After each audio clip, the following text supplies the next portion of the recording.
Evgeny Prigojine, proche de Vladimir Poutine, qui a donc reconnu être à la tête de la fameuse milice Wagner. Ce que l'on savait en réalité, on savait depuis longtemps que cet homme, Evgeny Prigojine, est bien le véritable patron de Wagner, cette armée secrète qui est présente partout où la Russie a des intérêts stratégiques. Des soldats de Wagner sont intervenus en Syrie aux côtés de Bachar el-Assad, ils sont en République centrafricaine, ils sont au Mali où leur arrivée a précipité le départ de l'armée française, et bien sûr Wagner est présent en Ukraine depuis 2014 aux côtés des séparatistes du Donbass. On savait donc que ces mercenaires étaient dirigés d'une main de fer par ce proche de Poutine, Evgeny Prigojine, que l'on appelle le cuistot de Poutine, parce que dans les années 90, il tenait un restaurant de luxe à Saint-Pétersbourg où Poutine déjeunait tous les jours. À l'époque, Prigojine sortait tout juste de prison où il avait purgé 10 ans pour escroquerie et proxénétisme. Depuis, il a fait fortune, principalement dans la restauration.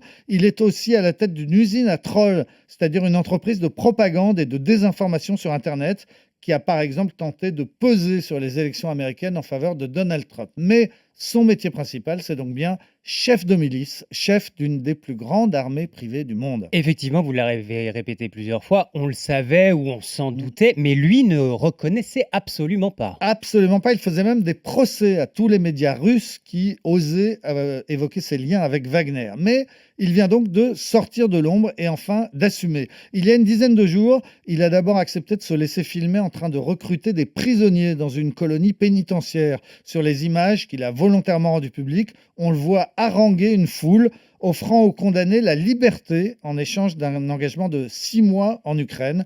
Tous les hommes, tous les prisonniers de 22 à 50 ans sont acceptés à condition d'être en bonne forme physique. Il précise qu'il accepte les violeurs parce que, dit-il, tout le monde peut faire une erreur. Mais il prévient, attention, les déserteurs seront fusillés. Donc libérés s'il reste 6 mois, fusillés s'ils tentent de s'enfuir. Après cette première vidéo, Evgeny Prigojine a publié un communiqué cette semaine donc pour confirmer qu'il est bien le fondateur et les dirigeants de Wagner, un groupe, dit-il, qui regroupe des gars qui sont des héros, les piliers de notre patrie. Alors difficile de comprendre pourquoi ce chef mercenaire décide soudain de se mettre dans la lumière. Peut-être pour des raisons de lutte d'influence dans l'entourage de Vladimir Poutine, peut-être aussi pour effrayer les Ukrainiens et leurs alliés en leur disant « Attention, sachez que notre milice arrive avec dans ses rangs des assassins, des violeurs, des drogués, des tolards sans foi ni loi ».